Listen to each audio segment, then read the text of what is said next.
I'm Francis Dearnley, and this is Ukraine, the latest. Today, further to the latest military developments, we do a deep dive into the Georgian elections over the weekend and ask what the result there means not only for the future of democracy in that country, but the potential ramifications for the West as a whole. Bravery takes you through the most unimaginable hardships to finally reward you with victory. The first duty of my government is security and defence, to make clear our unshakable support of NATO and with our allies towards Ukraine. Kyiv stands strong. Nobody's going to break us. We're strong. We're Ukrainians. It's Monday, the 28th of October. 2 years and 253 days since the full-scale invasion began.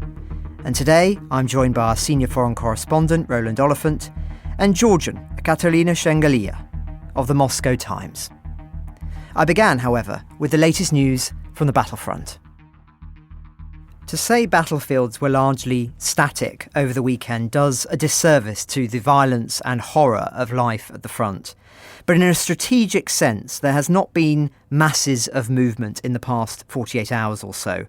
Russia had partial success at Levenie in Ukraine's Zaporizhia Oblast in the south, but Ukrainian forces continue to hold the dominant heights there, according to its military.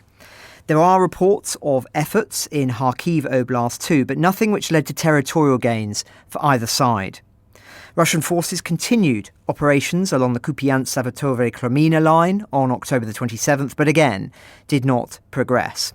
Geolocated footage published on Saturday shows Ukrainian forces successfully repelling a Russian platoon-sized mechanised assault northeast of Kursk, west of Kreminna. Perhaps the most significant place to watch continues to be Vuhledar amid continued offensive operations near Donetsk city. According to the ISW, a Russian soldier can be seen raising the flag of the 36th Motorised Rifle Brigade over central Bohoyavlenka, north of Vuhledar, indicating that Russian forces have likely seized most of that settlement. Criticisms have been made over the absence of high-quality Ukrainian defensive positions there, which may partially explain why the Kremlin's forces may be having more success. Now, turning to the Russian front, Ukrainian forces advanced within the main Ukrainian salient in Kursk Oblast amid continued ground attacks in that area. Footage published on Saturday indicates that Ukrainian forces recently advanced east of Koronevo and east of Sudza. Russian sources verified this, including the Ministry of Defense, saying that Ukrainian forces did attack in those areas. Nonetheless, Russian forces also seemingly made some gains in the Kursk salient over the past week, so to stress it is not all one way. The incursion is not as large territorially as it was, but the Ukrainians are still there, despite everything that has been thrown at them these last few months. Now, according to Ukrainian Commander-in-Chief Oleksandr Syrsky, his army has killed, injured or captured 17,819 Russian soldiers in Kursk Oblast since the first days of the incursion back in August. He breaks it down as follows: a total of 6,662 Russian troops killed, 10,446 wounded and 711 captured. Now, take those numbers, as ever, with a whole handful of salt, but even if the numbers were lower than that or half of that, it would underscore the scale of this operation and its ramifications. So that's where we are in the most urgent political developments. Meanwhile, as ever, the drone war continues, with Russian forces conducting a series of strikes against Ukraine over the past 2 nights. The Ukrainian Air Force reported that Russian forces launched 80 Shahed drones and drones of an unverified type, with Ukrainian forces claiming it down 41 of them over Odessa, Mykolaiv, Kherson, Kyiv, Sumy and other oblasts. 32 drones became lost, they said, possibly due to electronic warfare countermeasures. That's our speculation. And that one drone flying into Belarusian airspace that disappeared. Zelensky stated that Russian forces have launched 1,000 glide bombs, 560 strike drones and 20 missiles of various types at Ukraine in the past week across the entire country. Broadly speaking, those would tally with the numbers that we've been looking at over the past 7 days or so. Kyiv, of course, continues with strikes of its own on Russian military and infrastructure targets. Moscow claims it downed 51 Ukrainian drones over the past 24 hours, though a fire has been reported at an oil facility on the Kyiv axis of the front, deep inside Russian airspace. As for the latest on North Korean forces in Europe, the Ukrainian military intelligence claims that Russia is transporting Pyongyang's troops to front lines in civilian trucks. We can't verify that yet, but the new NATO chief Mark Rutte has now himself confirmed that after consultations with South Korean intelligence officials, North Korean troops are in Russia, especially in the Kursk region, helping Moscow against Ukraine. He says this is a threat both to the Indo-Pacific and Euro-Atlantic security and undermines global security, noting Pyongyang has already supplied Moscow with millions of rounds of ammunition and ballistic missiles. This is a dangerous expansion of Russia's war, he added. Now, many would argue that another expansion of Russia's war has been the political turmoil in Central and Eastern Europe in recent years, stoked in part by Moscow's conscious efforts to enhance its influence over former Soviet territory. And in that regard, let's turn now to the major political story of the weekend, namely the Georgian elections, something we were talking about at length prior to them last week. I'll be bringing in Kateryna and Roland shortly, but first the main headlines on this. In short, Putin has been accused of helping to steal power in Georgia via the back door after these elections saw the ruling pro-Russia Georgian Dream Party win, with over 54% of the vote, despite polls showing the opposite result being expected. There has been footage of vote buying, ballot stuffing and violence over the weekend, the second time in a week that Moscow is said to have been meddling with a vote in a Western-leaning state after Moldova.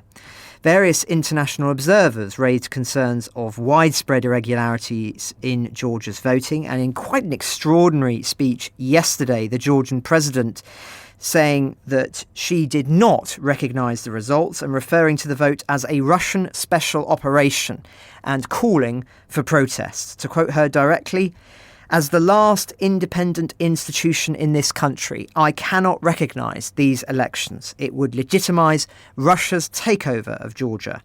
Our ancestors endured too much for us to surrender our European future." Now, the opposition's claims of fraud did receive a boost when two international observation missions issued reports detailing widespread party-organised interference and intimidation. Accusations of irregularities began to circulate almost as soon as the voting began early on Saturday. In one widely shared clip, a representative of the ruling party seen allegedly shoving a handful of voting sheets into the ballot box in one southern area. The Telegraph did spot a camera while visiting a polling station in one of Tbilissi's upscale neighbourhoods, though it was not in a position to spy on voters' ballots. Incredibly and tellingly, Hungary's Viktor Orban, who despite his vocal support of Putin has of course the EU presidency at the moment until December because of the rotation within the EU, plans to visit Tbilisi today to give legitimacy to Georgian Dream's so-called victory. This is despite the fact that many European countries have already come out to say that they will not recognise this result, including Germany, Estonia, Ireland, Italy, Latvia, Lithuania, Poland, Sweden and, unsurprisingly, Ukraine. Much is in flux, and the next 24 hours could prove vital. So let's bring you in here, Kateryna. What is the most likely thing, in your view, to happen next in Georgia? Hi, everyone. A lot to talk about, a lot of drama. To answer simply, protests from Tbilisi to Batumi, but especially Tbilisi, we're likely going to see a massive amount of people come out and challenge the election results. Of course, I'm not Nostradamus. I cannot tell you if these protests will succeed, but the precedent of protesting is already there. The turnout at the protest will also allow us to better see how realistically the election results will reflect the will of the people. It would be a bit ironic if Georgian Dream proclaimed absolute victory if hundreds of thousands of people would go out in the streets. Probably would also require international organizations to make some corrections to their rather premature conclusions that the elections were free and fair and everybody's happy about it. But Georgians know that their future is on the line. And I know that you spoke to an international spokesman for the United National Movement, which is the largest opposition party. What did they say to you when you spoke to them? Well, I spoke with Alexander Asatiani. He is French-born, American-raised, but Georgian guy who returned to Georgia to work in President Zurabishvili's office. Eventually, they had a split, and he started working with this largest opposition party, United National Movement. We spoke about 3 a.m. Georgian time, so the conversation, you can imagine how productive it was. But the main thing I asked him was about the way the elections went, how transparent they were, and what the West can do. So he noted that 90% of the precincts used electronic voting for the first time, and it was managed by a company under an FBI indictment for voter fraud. Additionally, he pointed out that the Central Election Committee basically has become increasingly less independent, and he cited numerous violations, which you pointed out and that our listeners can find online, including ballot stuffing, voter intimidation, and bribery. And he emphasized the opposition's overwhelming victory in diaspora votes due to better security measures and the fact that these votes were much harder to fake. Finally, he basically called for the international community to place sanctions on Georgian Dream, not to isolate Georgia itself, but to isolate Georgian Dream and not give them breathing room to do whatever they like. There was much more that we talked about, but these would be the main points. That's interesting. Now, it's important to emphasise that despite this alleged rigging, Georgian Dream is a popular party in Georgia, easily the most popular single party, and its message does appeal to many in the country. So how divided is Georgia, and why is the opposition there split between so many different factions when seemingly on this nationalist, Eurosceptic right, it's far more united? The predominant reason why the opposition is split has nothing to do with what these elections were actually about. Let me put it this way. On domestic politics, Georgians are split more than on international politics. And this election was first and foremost about the latter, because big power politics impact small countries. However, what we're dealing with is not a split about whether taxes should be low or high. It concerns the absolute leadership of a party and its head, who is not an elected official, but just an oligarch that has repeatedly demonstrated that he is willing to support repression. So, yes, domestically, Georgians will argue with each other because of different legacies of different figures within these parties and so on and so forth. And this is where Georgian Dream ends up winning very often, because whereas the opposition is split on domestic issues, Georgian Dream can just offer one easy solution each and every time. Another thing is that they also fearmonger the public by basically, telling them utter lies, telling them the type of propaganda that you encounter on Russian television. And to a vulnerable population, to an increasingly impoverished population, becoming increasingly impoverished at the hands of Georgian Dream, they want to trust what the government is saying and hope for the better. And that's really the reason they've been winning for so many years, is because their poverty is being used against them. And they hope that by voting Georgian Dream each and every time, maybe I'll make it out alive in the end of the day. However, again, I just want to note, yes, a lot of opposition parties were in smaller groups, but they're nonetheless a coalition. And on important issues like EU membership and NATO membership, they would work alongside each other. And that's like the number one concern for the public, not anything else. Thank you. And just on this question of Western interactions with the country in recent years, what mistakes do you think have got to the point where it can feel for many Georgians that democracy itself there is on the line? What should Western capitals, do you think, have been doing in order to try and prevent us getting to this stage? Was there something that could have been done? Yeah. So many Georgians will argue that, and by the way, not pro-Russian Georgians, but pro-Western Georgians, they will argue that Western indecisiveness is one of the reasons they do not trust that the West will stand by Georgia when it has to make difficult decisions. Western politics, they largely run around electoral cycles, which is absolutely great. But the problem for Georgians is that as Western politicians are unwilling to commit to anything because of these cycles, the only certainty Georgians know is that when Russia, under an insane authoritarian promises to invade and kill them, it does that. And it's done that multiple times. I think that there's also kind of a weird, I don't know if it's subconscious racism or what. I'm not an expert on that. But many Western organizations do not take Georgia seriously, and that gives room for more corruption to happen. I read OSCE's summary on the elections last night, and I found it weird that despite so many violations reported all over the country, OSCE, alongside Secretary of State Antony Blinken and many others, proclaimed that the result 2 days ago was some victory for the Georgian people and democracy itself.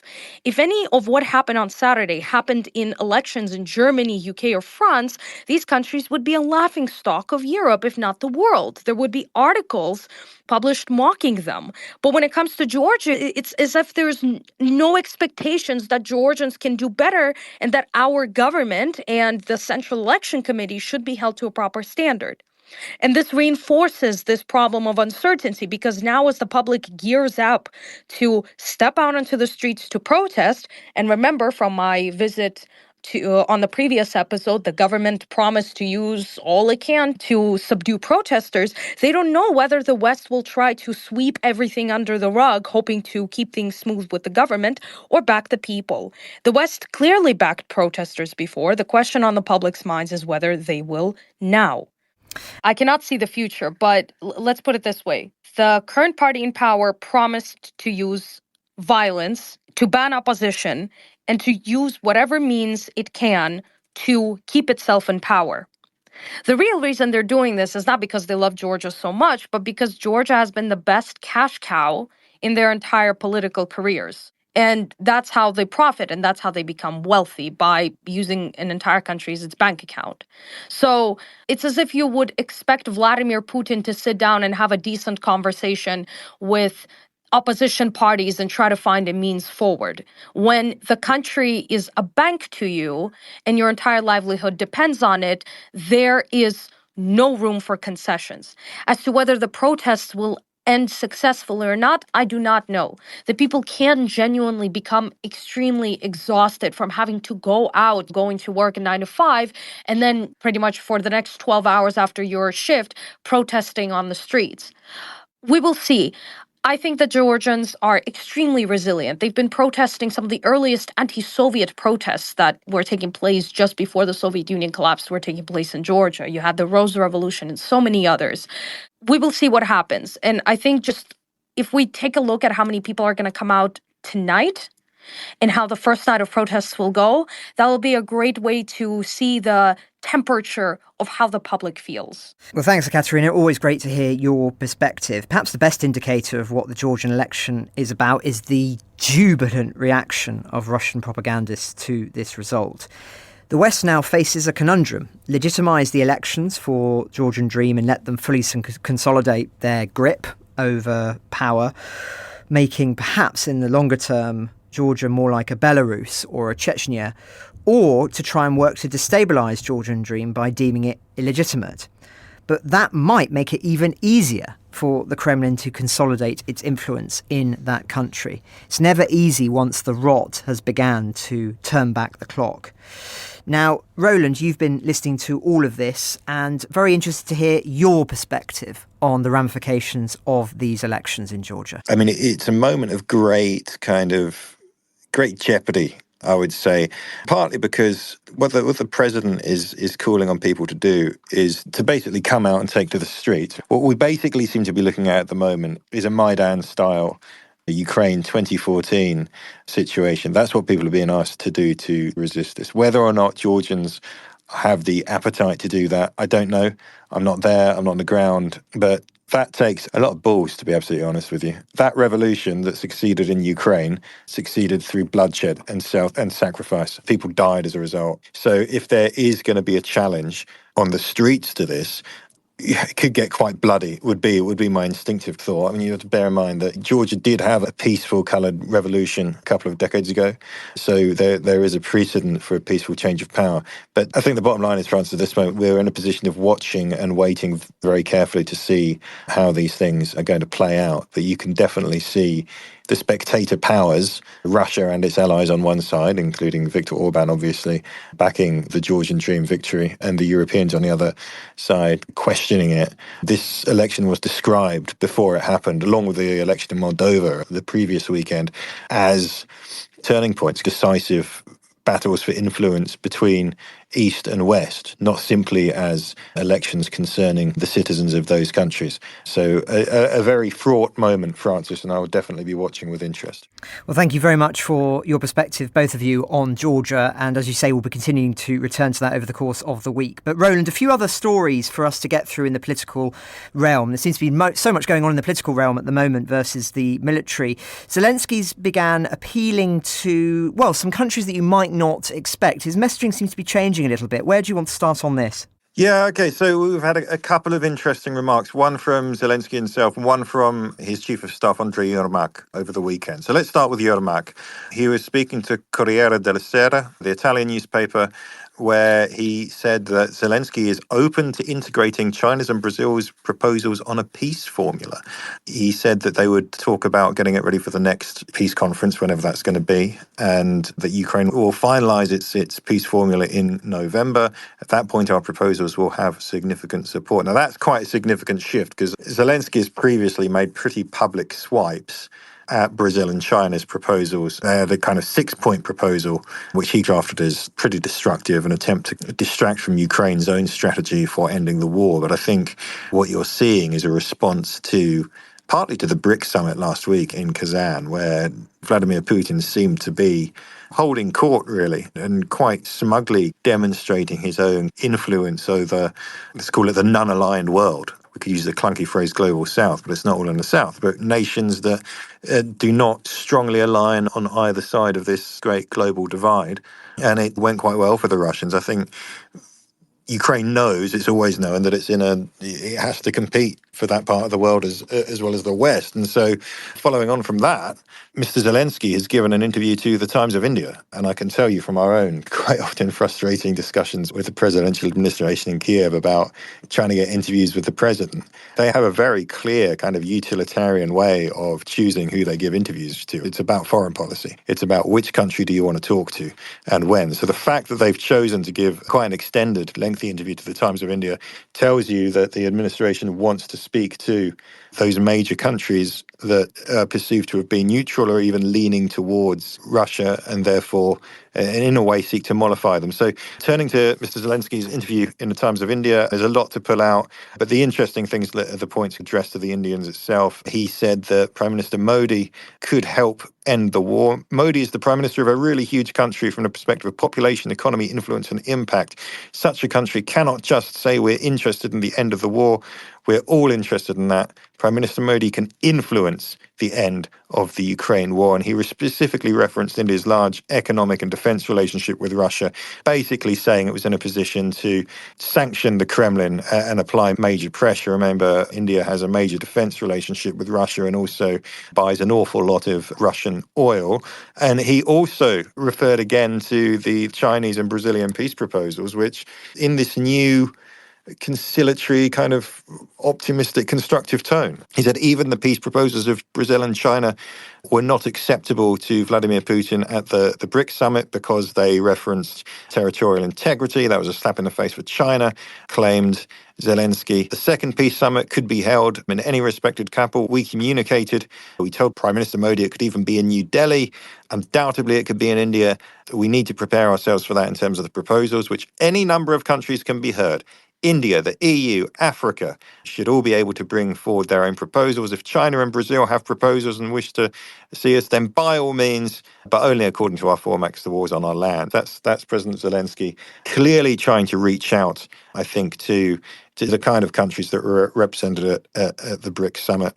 Of course, BRICS standing for Brazil, Russia, India, China, South Africa, and the many others who showed up there last week as well. I think what listeners should be aware of in this conversation is that India and Russia are really, really old allies, like going back to the Cold War. And there's a lot of kind of instinctive goodwill towards Russia and India that dates back to that period of the Soviet alliance. Russia still accounts for more than 50% of India's in-service military platforms. It's the largest recipient of Russian arms exports, including the S-400 missile defense system. They co-produced the BrahMos maritime missile as well. I mean, part of that is just the historic relationship, but it's also because it's affordable and the Russians don't really attach end-use restrictions to their stuff. And there's also this enormous economic relationship. So they've officially said they want to increase their bilateral trade currently from $68 billion to $100 billion by the end of this decade. But, I should note that the vast majority of that current $68 billion is made up for by India buying Russian oil. So a big trade imbalance, and definitely space there probably from the Ukrainian perspective to maybe persuade the Indians to be more sympathetic to the Ukrainian cause.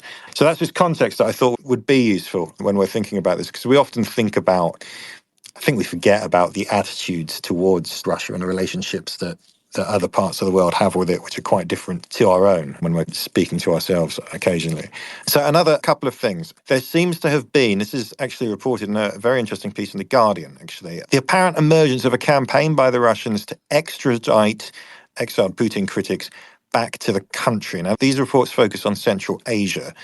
So you'll probably remember when the full-scale invasion began, a great deal of Russians who were fleeing the country opted to flee to neighbouring countries, including the former Soviet states in Central Asia, partly because they're easy to get to, because they're next door, and partly because you have visa-free travel there if you're a Russian citizen. So it's easy to get in. I mean, there's so many people went there. There was even a Kazakhstan confectionery company produced an advertisement about a Kazakh horseman throwing down a bar of chocolate to a Moscow hipster labouring across the mountains in the snow, saying, "Here's the taste of freedom." It was amusing. But anyway, so a lot of people went over there. Now, this reporting says that at least 14 Russian citizens have been either detained or deported at Russia's request from Kazakhstan or Kyrgyzstan in 22 and 2023. That's according to Freedom House. There seem to be more cases that haven't quite worked out, perhaps because the Russians haven't submitted quite the right paperwork, or that they're going after people who are ethnic Russians who were born in and raised and grew up in Kyrgyzstan or Kazakhstan, and therefore had a way of saying, no, you can't have me, and so on. But a very interesting read. As I say, you can find it on the Guardian website at the moment. The context here, Francis, is also quite interesting, which is that, look, most of the Central Asian states have tried to stay pretty scrupulously neutral since the invasion began. But I think most sober observers of the region recognise that that's a balancing act, and that's very much a balancing act of guessing which side one's bread is buttered. And I think as Russia is seen to be doing better in the war in Ukraine, and if people begin to conclude that, well, they're likely to win, you will probably see countries like Kazakhstan, Kyrgyzstan, Uzbekistan leaning more towards cooperation with Moscow, because their geography doesn't change. If there's going to be a victorious Russia, they're going to have to live with it. And they've no intention of making themselves the next victim, as it were. And Moscow's definitely applying pressure. So the Kazakh president, Kassym-Jomart Tokayev, he refused to go to BRICS last week. He said, no, we'll watch the development of BRICS with interest. And then suddenly, almost immediately afterwards, no discernible connection between these two events, but suddenly Russia banned imports of Kazakh agricultural produce. And anybody who's been covering Russia for any period of time knows that this is a tried and tested part of the Kremlin's diplomatic toolbox, especially with its close neighbours. It will suddenly find something wrong with whatever it is, your rice, your tomatoes, something else, and say, we've got a health problem here. And it is often used as a stick with which to apply pressure. So that's the kind of geopolitical context there. And there's one more thing, talking about the global south, as it were, about South Africa. This has really caught my eye. It's interesting. Part of this is about South African internal politics, but it talks again about this great competition for the sympathies of, let's call it, the non-aligned world. And again, I call it that because it's difficult to lump Brazil in with South Africa and Kazakhstan or whoever else. Very different places, different economies, different parts of the world. But nonetheless, these important countries, big countries, which have not fallen on either side of this. So South Africa, for any of our listeners who haven't been following it, currently has a government of national unity since the ANC suffered its first real election defeat since the return of democracy and the end of apartheid 30 years ago. So the ANC is now an alliance with the Democratic Alliance, which have been the opposition for some time. And they've just had a series of spats specifically about the relationship with Russia and the relationship with Ukraine, which is really straining the relationship between the ANC and the DA. The first thing was that Cyril Ramaphosa, the South African president, went to the BRICS summit and praised Vladimir Putin as a valued ally, a valued friend of South Africa. So they straight away got a very angry response from John Steenhuisen, the DA's leader, and the Minister of Agriculture, who said that Putin may be Ramaphosa's friend, but his authoritarian regime that is currently violating international law by waging an imperialist war of aggression against the sovereign state is no friend of South Africa. Then Ramaphosa's spokesman quickly had to correct and say, look, we weren't saying that South Africa was an enemy of anybody else just because we were saying we're friends with Russia. It has no bearing on our relationship on the Ukraine war. And so on. And the latest one is that the DA Interior Minister recently announced a new deal with Ukraine it's not an entire visa-free deal, it's for people with service passports and diplomatic passports to have visa-free travel mutually between Ukraine and South Africa. He announced he just signed it. The Office of the President have said, oh no, we haven't signed that on the line yet. This guy's out of line, he's jumping the gun, announcing this kind of thing. That's Home Affairs Minister Leon Schreiber, that's the name that you're looking for there, who's announced this new policy. So again, real tensions in South Africa around the country's attitude to Russia and to Ukraine. It's a long-running issue down there. You'll remember the brilliant reporting by South African reporters that exposed that a Russian ship had docked in a South African military port and may have taken on arms at some point. So again, just something to note about this growing, I suppose, recognition in Moscow and Kyiv, but also, I suppose, in the West, that there's a whole other world out there and they count in a way that they maybe didn't 20, 30, 40, 50 years ago. And if this war is going to be set based on global opinion, these people, half the world's population, I suppose, are going to have to be wooed and their governments persuaded to take one side or another.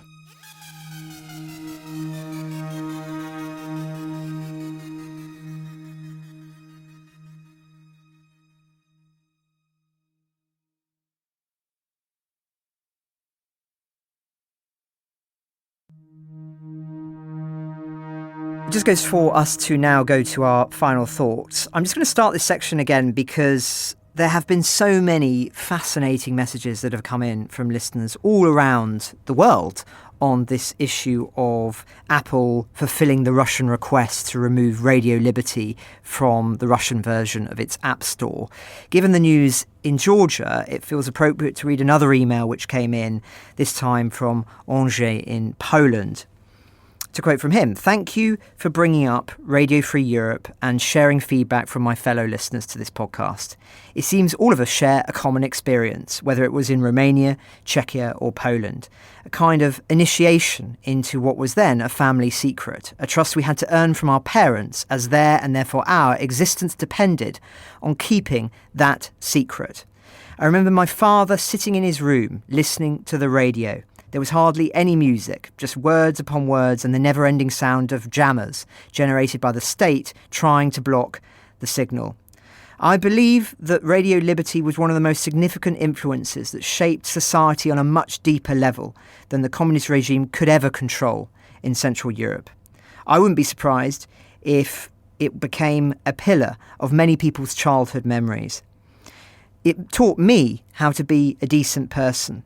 And it was critical that we heard, to enable that, decent, reliable broadcasts. You need to search for the truth, for in-depth analysis and for independent opinions. Today, the world is trying to address the issue of fake news.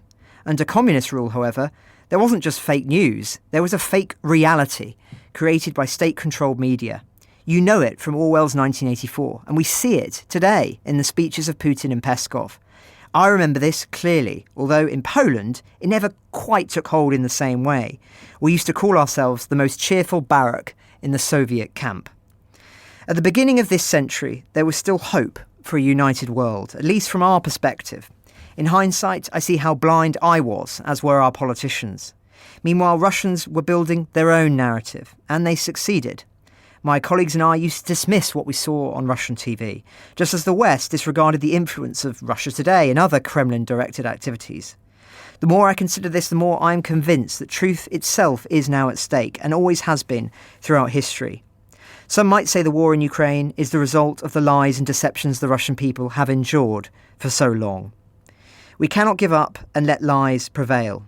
It is a never-ending battle, one we're obliged to fight every day. In this light, Apple's removal of news apps in Russia is just one step back, a step the West has taken too many times.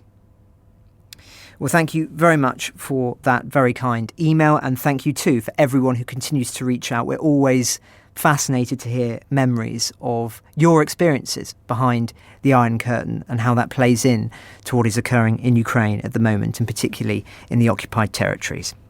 But Roland, where do you want to go for your final thought? On Friday, Elvira Nabiullina, the governor of the Russian Central Bank, hiked interest rates 200 basis points to 21%. It's the highest level since the early years of Vladimir Putin's presidency. So it's above the level that it was yanked to see off the market panic at the beginning of the invasion in February 2022. Now, the reason for this is an anti-inflationary measure. So officially, inflation in Russia is currently running at 8.4%. It's expected to go higher. Nabiullina has said she's got absolutely no limits on how high she's prepared to put interest rates in an attempt to pass that back. And this basically reflects that the Russian economy is running hot and in danger of overheating, which is, of course, it's not what Western kind of policy makers expected or tried to tell the world that they expected would happen when they imposed a lot of sanctions against Russia at the beginning of the war, getting on, 2.5, getting on 3 years ago now, when we thought that the economy would basically be throttled. In fact, it turns out that the Kremlin is spending so much money, especially on things like military spending, first of all, but then you've got things like massive wage inflation because the employment market is pretty much maxed out. There's not enough labor because so many men have gone to the front, so on and so forth. So lots of uncertainties, lots of questions about what that means in the long term, but certainly a massive strain beginning to show on the Russian economy. I would hasten to add that you should never, ever underestimate people like Nabiullina and the economic team that Vladimir Putin has historically surrounded himself with.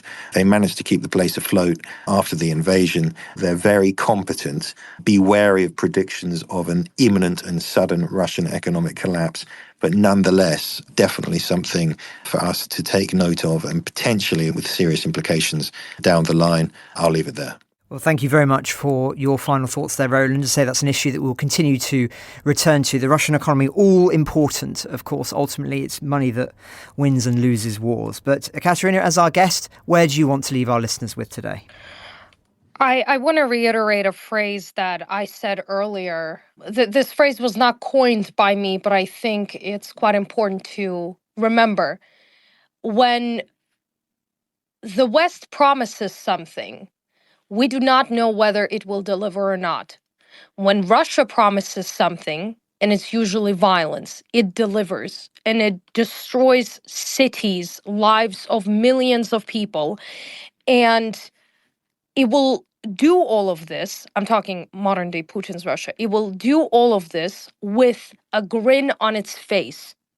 And I will be extremely disappointed if, after so much violence suffered at the hands of one man, whose political pundits openly, and they get paid for this, talk about how they're going to wipe out you, the listener, off of the face of the earth because you and your opinions are an inconvenience to their racist and absolutely insane opinions. I will be disappointed if once again the West is going to cower and pretend that what happened, this is my personal opinion with this kind of final conclusion, if the West will basically cower and pretend that nothing happened. When election observers paid with your tax money, if you live in the EU, go film evidence of literal fraud, and they post little TikToks saying nothing happened and everything mostly went smoothly, I think that it should be a cause for concern. The thing that Georgians are fighting for is to be part of this Western community, a community that many of our listeners were born or raised in, and they don't realize what it's like to be without it. And I hope that we continue to look at what's happening in Georgia and keep those things in mind, because it is very serious. It is very concerning. And Georgia should not be abandoned at a time like this.